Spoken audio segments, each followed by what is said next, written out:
জানিয়া লাইফে সকলকে স্বাগত জানাই। আজ যাব একটু দক্ষিণেশ্বর, আর তারপর ওখান থেকে হয়ে যাব এক রিলেটিভের বাড়ি। তাই জন্যই রেডি হয়ে গেছি, কিন্তু একটু আগে এখানে লোডশেডিং হয়ে গেছিল, তাই জন্য তো আমি ভিডিও করতে পারিনি। এই মেকআপ লুকের ভিডিওটা আমি পরে আপলোড করে দেবো। এখন চলো গাড়িতে যাই। আর এখানে দেখো আমরা গাড়িতে উঠেও পড়েছি। পিছনে বসেছি মা, আমি আর মেয়ে, আর বাবা তো বসেছে সামনে। আর তোমরা যদি ভেবে থাকো আমার হাজব্যান্ড কোথায়, তাহলে বলে দিই আমার হাজব্যান্ড তো যায়নি, কারণ ও গেছে অফিসে। আর ও অফিসে বেরিয়ে যাওয়ার পর বেলার দিক করে আমাদের এই ঘুরতে যাওয়াটা ঠিক হয়েছে। তাই আর কি করা, আমরা তিনজনেই মেয়েকে নিয়ে বেরিয়ে পড়লাম। আর এখন দেখো আমরা বালির বীজে পৌঁছেও গেছি, আর দূরে দেখো দক্ষিণেশ্বরের মন্দিরটাও দেখা যাচ্ছে। তো চলো ওখানে গিয়ে কথা হোক।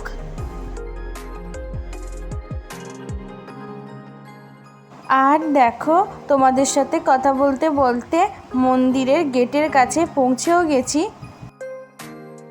আর তারপর ফাইনালি পার্কিং লটে গাড়ি থেকে নেমে পুরো রোদের মধ্যে ঝলসে গেছি। আর আজকে গরমটাও পড়েছিল অত্যাধিক। এতক্ষণ তো গাড়ির মধ্যেই ছিলাম, আর এসি চলছিল বলে অতটা বুঝতে পারিনি, কিন্তু গাড়ি থেকে নামার পরই আসল খেলটা শুরু হয়েছে। এখন ভাবছি জুতো খুলে অতটা রাস্তা মন্দিরের ভেতরে হাঁটবো কী করে। তো চলো এবারে ভেতরে যাওয়া যাক। আমি এতদিন ভাবতাম শুধু কুকুরেই পার্লেজি বিস্কুট খায়, এখন তো দেখছি হনুমানেও পার্লেজি বিস্কুট খাচ্ছে।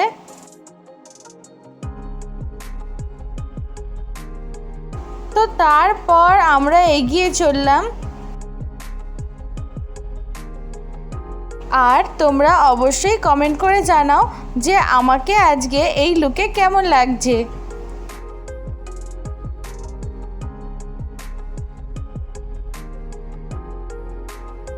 তারপর এখান থেকে আমাদের একটা বই কেনার ছিল, তাই জন্য এসেই পুজো দেওয়ার আগে বাবা ঢুকলো এই বইয়ের দোকানে বই কিনতে। কিন্তু গিয়ে দেখে যেই বইগুলো দেখাচ্ছে সেই সবকটা বই প্রায় বাবার কাছে আছে। তারপরে সেখান থেকে দেখে শুনে একটা বই পেলো, যেটা হচ্ছে দক্ষিণেশ্বর ইতিবৃত্ত নামে, সেটাই নিয়ে নিয়েছে। আর তারপর ফোন, জুতো সব কিছুই আমাদের জমা দিয়ে দিতে হয়েছিল, তাই মন্দিরের ভেতরের কোনো সিন তো তোলা যায়নি। আর এখানে দেখো বাবার হাতে যেটা দেখালাম, আমরা ওই ডালিটা কিনেই পুজো দিয়েছিলাম। তো আমরা প্রসাদও পেয়ে গেছি, আর এখন যাচ্ছি আবার সেই একই দোকানে ঠাকুরের ছবি কিনতে। তারপর ওখান থেকে একটা ঠাকুরের ছবি নেওয়ার পরে আমরা এখানে একটু ঘুরে দেখব। তো চলো তোমাদেরকেও দেখাই। আর এটা হচ্ছে রানী রাসমণির মূর্তি করা আছে, সেটা দেখে তারপর আমরা একটু গঙ্গার ঘাটের দিকে যাচ্ছিলাম, কিন্তু যাওয়ার পর দেখি ডান দিকে পুরো জায়গাটা ঘেরে দিয়েছে, ওখানে আর যেতে দেয় না কেন আমি জানি না। তারপর একটু যে শান্তিতে গঙ্গার ছবি তুলবো তারও কোনো উপায় নেই। এখানে কেন যে সব স্নান করে আর কি বলবো, কারোর কোনো লজ্জা নেই, সব নির্লজ্জ একেবারে। আর এখানে যেভাবে সব স্নান করে, আমার তো মনে হয় গোয়া বিচেও কেউ এরমভাবে স্নান করে না। তো কোনো রকমের আমি অনেক কষ্ট করে এইটুকুই ক্লিপস নিতে পেরেছি। এর থেকে বেশি ফটোগ্রাফি করতে গেলে ভিডিওর মধ্যে তো সব ওদের ছবি চলে আসছে, আর সেটা আমার নিজেরই ভালো লাগছে না। আর যারা নিজেরাই এরকমভাবে গঙ্গার ঘাটে বা পুকুরে গিয়ে স্নান করে, তাদের সামনে যদি একটু স্লিভলেস কিংবা জিন্স পরে যাওয়া হয়, তখন তারা নিজেরাই আবার আমাদেরকে কটু কথা শোনাবে। তো যাই হোক, ওদের কথা ছাড়ো। আর এখানে দেখো এই পুকুরটা, এটা দক্ষিণেশ্বরের মধ্যেই পিছন দিকে আছে, আর পুকুরটাতে ভর্তি একেবারে মাছ ছিল, আর তার সাথে জঞ্জাল। আর তারপর ওখানে একটা পিছন দিকে ছোটোখাটো মেলা বসেছিল, তো সেখানে গিয়ে মেয়ে আর মা খেলো আইসক্রিম, আর বাবা আর আমি খেয়েছি একটু চটপটি। আর মেয়ের তো আইসক্রিমটা এত ভালো লেগেছে যে পুরোটা ও একাই খেলো। আমি বলছি ঠান্ডা লেগে যাবে, কিন্তু ও বলছে না ঠান্ডা লাগবে না। আর আমরা এখান থেকে চটপটিটা খেলাম, এটা কিন্তু দারুণ করেছিল। আর যেহেতু সবাই এঙ্গেজ ছিল, আমাকে ছবি তুলে দেওয়ার মতো কেউ ছিল না, তাই যেই দাদা চটপটিটা বিক্রি করছে সেই দাদাই আমার ভিডিওটা একটু করে দিয়েছে।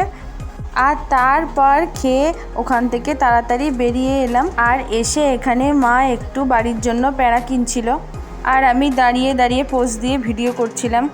চলো, আকাশ কালো করে এসেছে, এবার গুটি গুটি পায়ে পার্কিং লটে গিয়ে গাড়িতে ওঠা যাক। আর এখান থেকে বেরোনোর পরে এই যে বাঁদিক দিয়ে রাস্তাটা যাচ্ছে দেখেছো, এখানেই একটু হলে বিপদ হচ্ছিল আর কি। আমি তো জানি না যে ওটা দিয়ে গাড়ি যায়। আমি করেছি কি, মেয়েকে এক ধারে দাঁড় করিয়ে আমি ছবি তুলছিলাম। রাস্তার মাঝখানে নয়, কিন্তু আমি ধারে দাঁড় করিয়েই ছবি তুলছিলাম। কিন্তু একদল লোক এত বাজে ড্রাইভ করে যে কি বলবো। ওটা একটা 6 সিটার গাড়ি ছিল। আমি তো গাড়ির নাম অত জানি না, তাই বলতেও পারছি না। ওই গাড়িটা করেছি কি, ওই মন্দিরের ভেতরের রাস্তা দিয়ে প্রায় 100 কিলোমিটারের ওপর স্পিড তুলে আমার মেয়ের দিকে ছুটে এসেছে। এবার আমি একটু মেয়ের থেকে দূরে ছিলাম, আর ভয়তে তো আমার প্রাণটা একেবারে কেঁপে উঠেছে।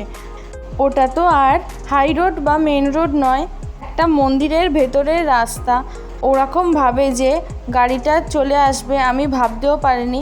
তারপর থেকে চিন্তাতে আমার একটু মুডটা অফ হয়ে গেছিলো।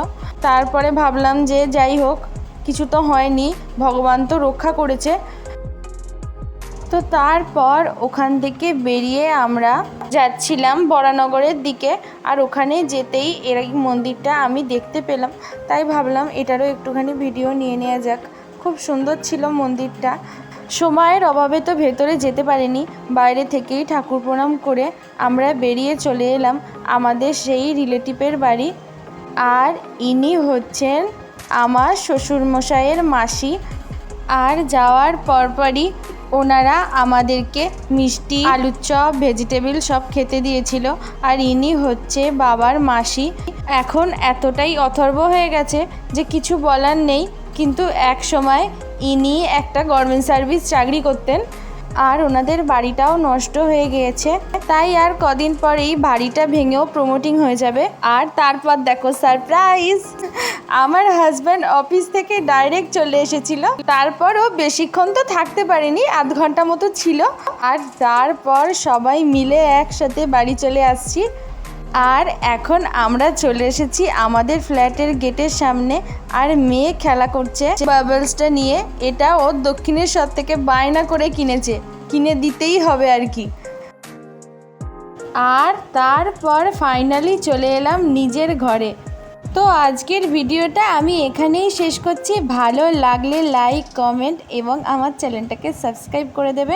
আজকের জন্য সকলকে টাটা, গুড নাইট।